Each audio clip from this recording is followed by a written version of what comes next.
Bismillahirrahmanirrahim. Assalamualaikum warahmatullahi wabarakatuh. Perkenalkan, nama saya Muhammad Fatah. Saya dari Universitas Gadjah Mada.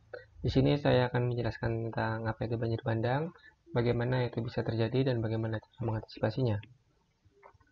Banjir bandang sendiri merupakan kumpulan air yang terkumpul pada daerah hulu, lalu mengalir secara tiba-tiba dan menggenangi daerah di bawahnya, yaitu dataran rendah.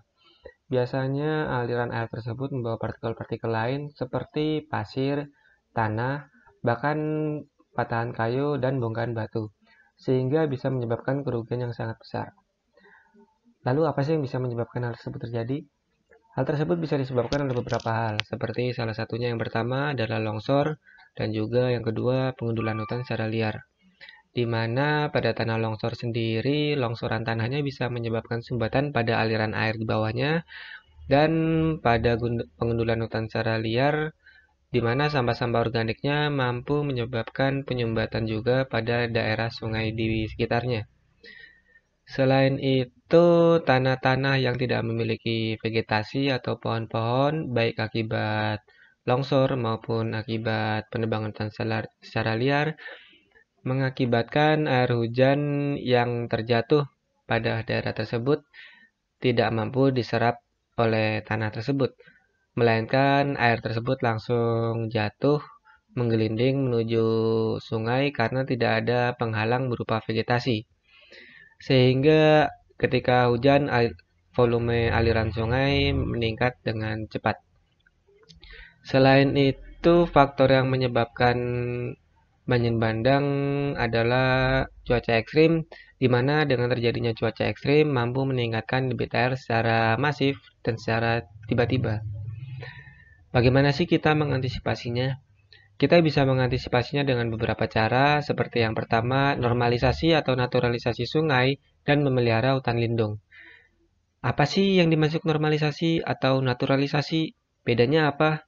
Normalisasi sendiri merupakan penormalan kembali sungai sehingga sungai mampu mengalir air sesuai dengan rencana awalnya. Sedangkan naturalisasi merupakan pembentukan sungai sealami mungkin sehingga bisa terjadi proses infiltrasi yang baik di sana. Kalau disuruh milih bagusan mana sih? Normalisasi atau naturalisasi? Itu semua tergantung. Pada daerah perkotaan yang padat penduduk seperti kota Jogja, terutama di Kali Code maupun Kali Mambu, kita lebih memilih normalisasi karena di sana sangat banyak penduduknya di sekitar sungai, sehingga tidak mungkin melakukan naturalisasi. Sedangkan pada daerah dataran tinggi seperti gunung atau hutan lindung, sangat memungkinkan untuk melakukan naturalisasi. Lalu antisipasi yang kedua adalah pengamatan berkala daerah hulu menggunakan penginderaan jauh. Dengan adanya pengamatan berkala, maka kita bisa memantau keadaan hulu secara berkala juga. Sehingga kita bisa mengetahui perubahan-perubahan apa yang terjadi di sana. Apakah ada perubahan yang bisa menyebabkan bencana seperti banjir bandang, apakah tidak. Sehingga kita bisa menentukan kebijakan yang akan kita ambil selanjutnya. Drone di sini saya gunakan hanya sebagai contoh. Untuk mengambil daerah yang lebih luas, sebenarnya kita tidak bisa menggunakan drone. Kenapa? Karena drone maksimal hanya bisa terbang mencapai 30 menit saja. Maka dari itu bisa menggunakan pesawat lain seperti pesawat WiFi ataupun satelit. Lalu antisipasi yang ketiga adalah pembuatan jalur kanal air, di mana jalur kanal air tersebut ditujukan untuk mempercepat aliran air mengalir dari daerah atas atau daerah pegunungan agar langsung menuju laut. Pembuatan jalur kanal air sendiri sudah dicontohkan pada Provinsi DKI Jakarta, di mana di sana terdapat dua jalur kanal, yaitu banjir kanal barat dan banjir kanal timur, di mana kedua banjir kanal tersebut terintegrasi dengan kali-kali kecil di sekitarnya, sehingga ketika terjadi hujan atau ketika terjadi genangan, air-air yang ada di sana bisa langsung mengalir melalui kanal-kanal tersebut untuk menuju ke laut. Antisipasi-antisipasi yang saya berikan merupakan antisipasi yang bisa dilakukan oleh para pembuat kebijakan. Lalu apa sih yang bisa kita lakukan sebagai masyarakat? Kita bisa melakukan berbagai hal, seperti salah satunya adalah pembuatan lubang biopori.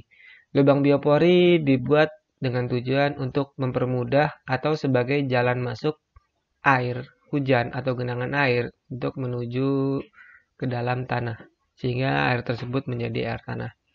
Jika setiap rumah memiliki lubang biopori, maka potensi genangan air atau banjir bandang akan sangat bisa diminimalisir semaksimal mungkin. Lalu yang bisa kita lakukan yang kedua adalah menjaga kebersihan. Kenapa menjaga kebersihan? Menjaga kebersihan terutama membuang sampah pada tempatnya. Karena ketika kita membuang sampah sembarangan, terutama di jalan, dan ketika hujan, maka sampah tersebut akan mengalir ke arah aliran air, di mana aliran tersebut akan mengalir ke sungai. Dan jika sampah-sampah yang teraliri menumpuk pada daerah sungai, maka sungai tersebut akan mengalami pendangkalan atau bahkan penyumbatan, sehingga air tidak dapat mengalir di sana. Sehingga potensi banjir di sana bisa sangat tinggi ketika terjadi hujan deras. Sekian presentasi dari saya, semoga presentasi saya dapat mempermudah masyarakat dalam memahami apa itu banjir bandang. Jika saya ada salah, saya mohon maaf. Wassalamualaikum warahmatullahi wabarakatuh.